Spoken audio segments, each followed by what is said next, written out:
guys, reka nongere mbashimire iby'agaciro kongera kubana nawe.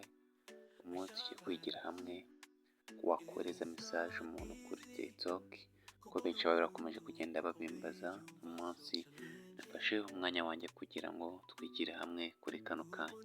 Uhaye ikaze, niba uri mushya ndagusabye kanda subscribe, like ndetse na comment, ndetse unaya muri description y'iyi video izindi video zigiye zitandukanye zigiye zitwigisha utuntu tw'ubwenge.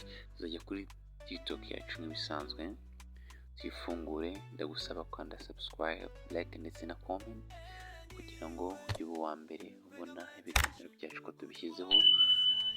Ufite ikibazo twandikiye turagusubiza nta kibazo. Ubona ko twageze kuri ya TikTok yacu,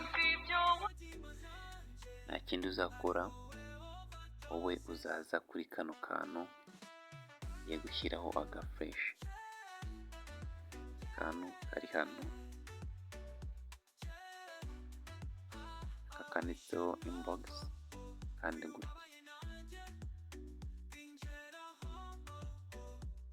guys, niba uri bushya ndagusabye kanda subscribe kugira ngo tujye tubana mu biganiro byacu bya buri munsi.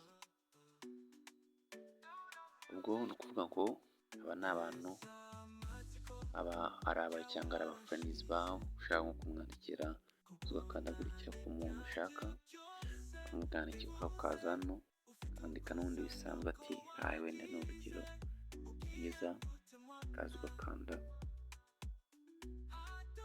kano kantu kari hano. Urabona ko ya message yawe ihita igenda, akaba yabibonye, ubona ko yanditseho ko yabaye sent. Noneho ubundi buryo bwa kabiri, ushobora kuza uzi nk'izina ryiwe, ukaza hano hejuru aha kuri kano kantu ka search, ugakanda gutya, hanyuma ukaza ugasacinga izina ry'umuntu ushaka. Tuvuge umuntu wenda witwa Umukundwa ni urugero,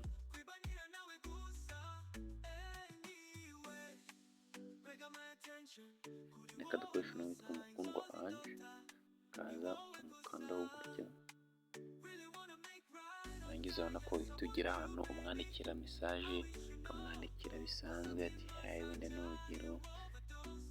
Warangiza ugahita ukanda kuri kano kantu kari aha, unashaka waza ugakanda hano aha, ugahita ukabasha kuba wamwohereza amafoto, nako uhita uhingukira amafoto ari muri telefoni yawe. Rero ukabasha kuba wamwohereza ifoto ushaka, dukonde nk'iyi ni urugero, ugahita ukanditse send. Urabona ko ya foto yawe ihita igenda ikamugeraho. Ndagushimiye wabanye nawe, tuzongera tubonana ubutaha. Thank you, bye.